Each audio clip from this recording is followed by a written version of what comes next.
Halo, apa kabar semuanya para pemirsa pencari ilmu pengetahuan yang sangat cerdas dan berbahagia. Selamat datang dan selamat mencari ilmu pengetahuan di YouTube channel Kunci Sejarah. Kali ini Kunci Sejarah akan memberikan sebuah ilmu pengetahuan baru yang akan membahas tentang Kerajaan Mataram kuno, sejarah, letak, raja-raja, dan peninggalannya. Mari dengarkan penjelasan berikut ini agar bisa menambah ilmu pengetahuan ke depannya. Kerajaan Mataram kuno, sejarah, letak, raja-raja, dan peninggalannya. Kerajaan Mataram kuno adalah salah satu kerajaan terbesar era Nusantara yang berdiri sekitar abad 8 dan diperkirakan berpusat di Jawa Tengah. Ahli berpendapat bahwa letak kerajaan Mataram kuno ada di Medang dan Poh Pitu. Dikutip dari buku Sejarah 2 oleh Sardiman AM MPD, letak Poh Pitu sendiri sampai sekarang belum begitu jelas. Dalam beberapa catatan sejarah hanya dijelaskan bahwa letak Mataram dikelilingi gunung, pegunungan, dan sungai-sungai.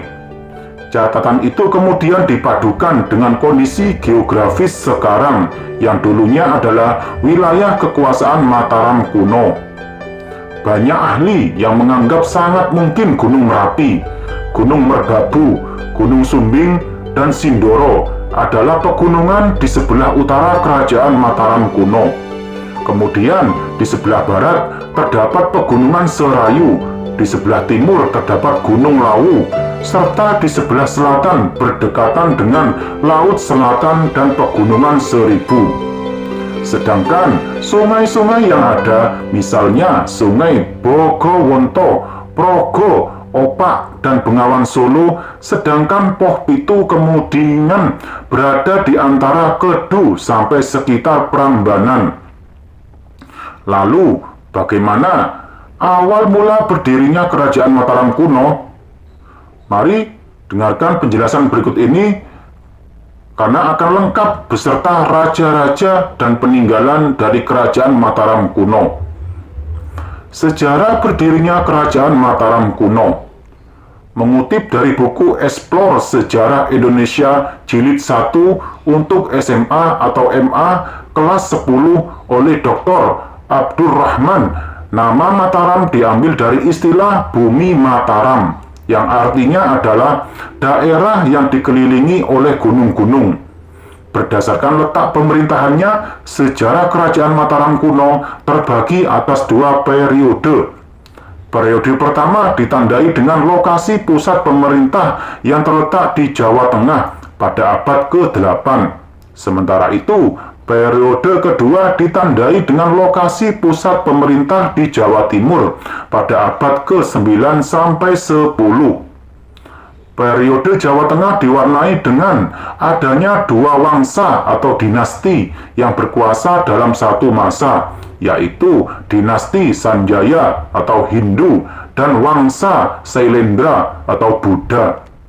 Salah satu peninggalan keagamaan dinasti Sanjaya adalah Candi Prambanan, sedangkan peninggalan dinasti Sailendra adalah Candi Borobudur. Raja-raja kerajaan Mataram kuno di Jawa Tengah. Berdasarkan buku IPS Terpadu Jilid 1B oleh Sri Pujiastuti, di Prasasti Canggal diketahui raja pertama yang memerintah kerajaan Mataram kuno adalah Raja Sana.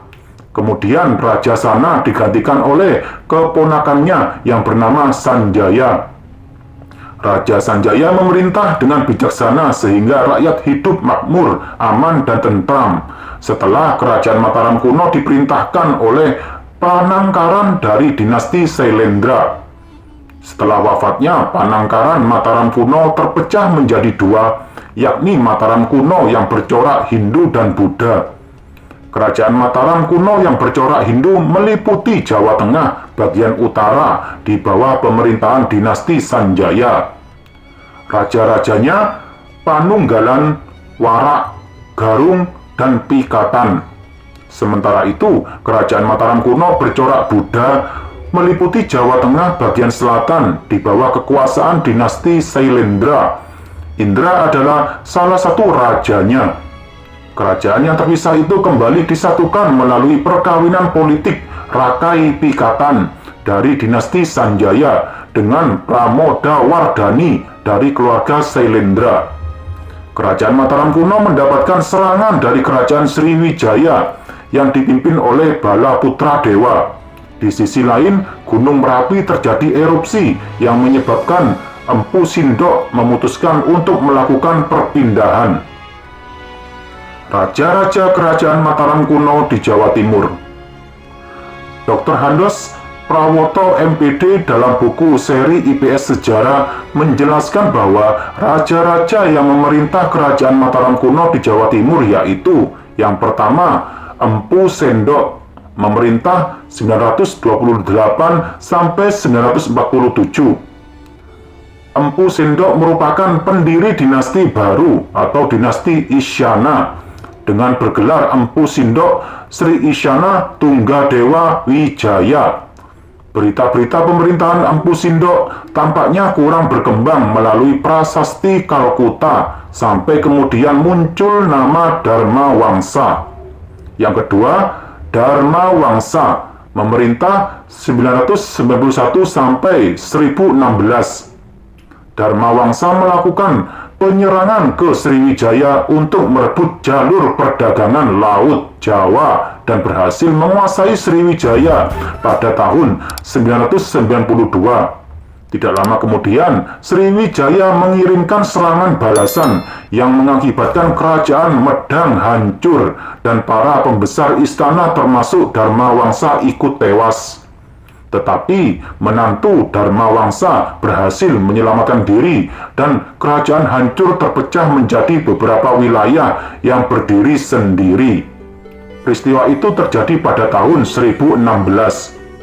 Yang ketiga, Airlangga memerintah 1019 sampai 1042.